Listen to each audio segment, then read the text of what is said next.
Hey YouTubers, how's it going? It's me once again, your boy RKL2582, here to do my Raw review for the June the 10th, 2013. This is the final Raw going into this Sunday's WWE Payback pay-per-view.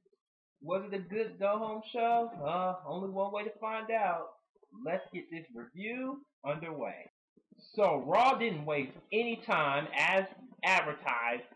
Triple H and Kurt Axel one-on-one rematch and stuff.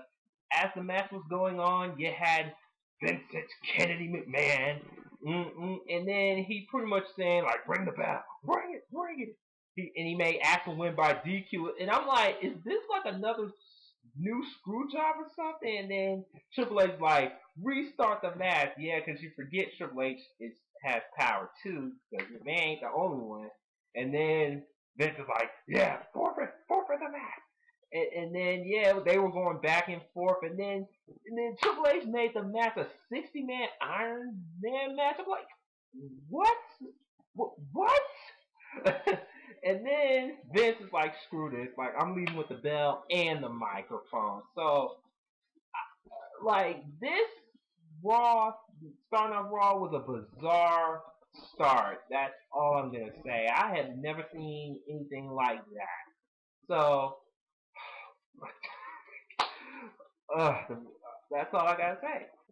So you had Kane versus the Chosen One of the Shield, your U.S. champion Dean Ambrose, and the match was decent. And then of course Roman Reigns and Seth Rollins, yeah, get involved. Like pretty much makes the match a no contest. But Orton and my boy Daniel Bryan come to Kane's aid, and pretty much the Kings talk about of course the WWE app saying like we the fans get to choose who D. Bride was going to face later in the night, either Seth Rollins or Roman Reigns, and whoever didn't get picked would face Orton as their consolation prize or something like that. So I pretty much kind of knew who the winner was going to be. It was going to be Seth Rollins, of course, because if you're an ROH fan, you know the history with D. Bryan.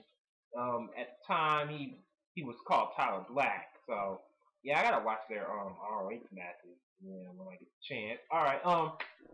Yeah. So D. Bryan was going to face Seth Rollins, and Orton got to face Roman Reigns. So all right, I'll get to those matches later on. And now the Miz versus Cody Rhodes. Yeah, and the Miz wins with the figure four. What else? And before I get more into the IC title match, sadly, I know a lot of people don't like this guy, but I do. Fan Bon Don Goes unfortunately had a concussion last week, and due to that, I mean, he did pass one of the impact tests, but well, since WWE is taking the concussions very seriously and as they should, it kind of sucks with these because they've been having bad luck. I mean, Ziggler just finally came back from his concussion, and now we got to deal with another one. Damn. So Fandango is officially out of the IC title triple threat match. But this is where it gets good. The man who was going to replace Fandango in the IC triple threat title match this Sunday's pay-per-view at Payback is none other than Curtis Axel. Perfection, people. Yes, and I will say, if he wins the triple threat, I wouldn't mind at all. Even though I was wanting Fandango to win the title, but Curtis Axel is a great backup. That's all I'm going to say. So, if he doesn't win, then that's fine. But I really want to see a new IC champ crown because I'm just tired of Baron and Miz. I mean, like I said before, their reigns combined don't mean crap. So there we go. Welcome to Raw is Jericho. Yes, Y2J, Chris Jericho. Of course, he's getting ready for his match, or could be the match this Sunday at Payback against CM Punk, and he's saying like, "Oh, it's a trilogy of these matches," and he's saying, "I have to beat CM Punk." He's like, "You may have beaten me twice, but this time I have to win." And then, and just about to say the never ever. And then, I'm here to show the world. Yes, the return of your World Heavyweight Champion, Dolph Ziggler. Even though I'm not the biggest Ziggler fan in the world, I was actually kind of glad to see him. So, at least he pretty much, doing what he does best, showing off, saying like, I do better than anybody else in the ring or outside the ring. And then he's like, and then YJ's like, why don't you, get in the ring with me just to show off a little ring rust and stuff. And he's like, oh, okay, but instead you're going to face my heavy Big E Langston. And so we have the Big E Langston Chris Jericho matchup. And then just with the shenanigans and stuff, then Del Rio gets involved, and then YJ wins with the code breaker. Yeah, looking strong going into this Sunday. And the world title match for Del Rio and Dolph Ziggler. So, all right. Next, you had Sin Cara. Yeah, I know nobody likes Sin Cara, and Tony Cesaro. Yeah, have their match. And what's weird was Zeb Colter was on commentary, even though his boy Jack Swagger, We the People, wasn't there. Because if you didn't know by now, recently Jack Swagger had like a hand injury, which I don't know how he got it. Yeah, yeah. Look at the wrestling website, pictures of him having his hand stitched up. So, Antonio Cesaro makes quick work of Sin Cara, and I have to say, I know a lot of people don't like Sin Cara, but I have to give Sin Cara credit. He actually looked good for a change. Yeah, if Sin Cara actually keeps that up, then maybe they might give Sin Cara a hold or keep his job. All right, so we get on with the Randy Orton versus Roman Reigns matchup, and both Daniel Bryan and Seth Rollins were already at ringside. So pretty much, I was kind of confused. I'm like, wasn't this supposed to be a singles matchup and stuff? Maybe thinking like if they're gonna make it a tag team match, but I see, yeah. But in this pretty much explains how it was gonna go. Yeah, Randy Orton and Roman Reigns. This wasn't too bad of a match, but in the end, yeah, you knew the Shield was gonna get involved, and yeah, Seth Rollins, shenanigans, and then it ended up in a no contest. So we get on to the pretty much the match of the night, hands down, once again. Seth Rollins and my boy Daniel Bryan. Yes! Yes! Yes! Yes! And D-Bob, once again, keeps getting that intensity every single week. He is the best thing going in WWE right now. Ever since Punk left, D-Bry is stepping his game up, people.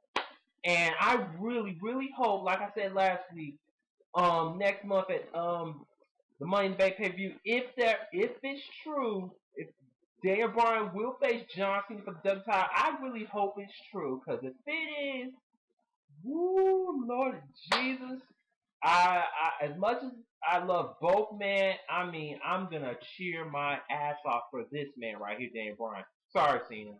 I like you, but I want D-Bry to become WWE champion because, I mean, last year at that event, I mean, I actually cheered for Daniel Bryan a little more than CM Punk at that matchup they had last year for the W title one-on-one. I mean, I like CM Punk, but I wouldn't have minded if D-Bry won, but that's for another time. Alright, anyway, yeah, like I said, that match was the match of the night. Rollins and Bryan, oh my god. And D-Bry won! He actually beat Seth Rollins. I was so happy. I marked out when he won. I'm like, damn, Bryan, kicking ass and taking names, man. And I mean, his pop was just, my god.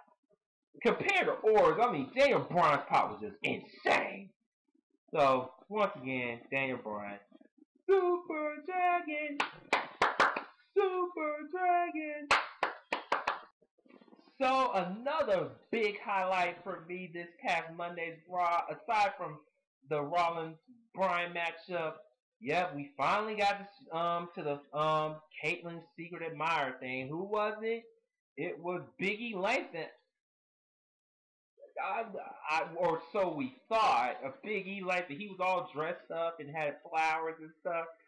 And then I have to say, Big E Langston actually kind of sounds decent this week on the mic, than better than how he usually is on the mic anyway. But he played his role actually pretty not bad. And then he drops Kayla on her butt, and then we hear my girl AJ's music, and I was thinking like, I was like, oh yeah, AJ Lee set Caitlyn up. I was like, you a genius, AJ. Straight up evil, sexy genius. And she made her cry, man. She pretty much laid a pipe bomb of her own on Caitlyn. She was like, nobody cares about you. They calling her man arms and stuff. And she's like, the only thing I care about is the Divas Championship, as she should. And then those two at a brawl, and all I have to say is about damn time they gonna have this match. Finally, the match is going to happen this Sunday, and I'm even after seeing this segment on Raw this past Monday, I'm even more excited for their match this Sunday. I'm like, that segment was good, even for a Divas segment, it was good. And I'm like, man, hopefully yeah, it's just, all I got to say is when AJ, I hope she wins Sunday. I mean, if she wins Sunday, people, you will see the mark out to end all mark out. That's all I'm going to say. And we had Sandow against R-Truth, and the match was sponsored by was I going to say Wendy's? No. I meant Hardy's. I'm like, yeah, they promote a lot of food, Sonic, Domino's, and now Hardy's. Aside from that, yeah, too bad I don't eat Hardee's too much because, yeah, cause food kind of bad for you. Yeah. Anyway, Sandow makes quick work R-Truth, and Sheamus saying he's ready for their match at the Payback kickoff. Yeah, it's not pre-show, kickoff. Same thing, but yeah, I'm surprised this match is at the pre-show, but whatever. We all know who's gonna win that. Cena, Ryback, face to face, as the Maddox made earlier, because yeah, that was, I'll admit, as much as I'm not a big the Maddox fan I admit I kind of chuckled a bit when he upstaged Vicky when he gave Miss Man an idea after Miss Man caught Vicky eating that burger. Yeah, yeah, Ricky. Yeah. Anyway, Cena Ryback, yeah, they were saying their usual stuff to each other. Then after Cena said Payback division and the Brawl ensues, and that's how we end this week's Monday Night Raw. So the ending could have been better, but overall, I actually enjoyed this Raw. I really did. I mean, I had a good time with this Raw. Some may have liked this Raw, some didn't, but for me, I enjoyed it. So can't wait for this Sunday's WWE pay-per-view Payback. It actually looks like a decent card. I mean, and I forgot to mention the matches that they were made dealing with the Shield and Orton and Bryan. So we have a tag team title match with Orton, Bryan, and Shield, Seth Rollins, and Roman Reigns, and of course Kane and Dean Ambrose for the U.S. titles after all the shenanigans that happened this past Monday. So anyways, this is your boy RKL2582. Can't wait for Sunday, and this is and signing off. Take care.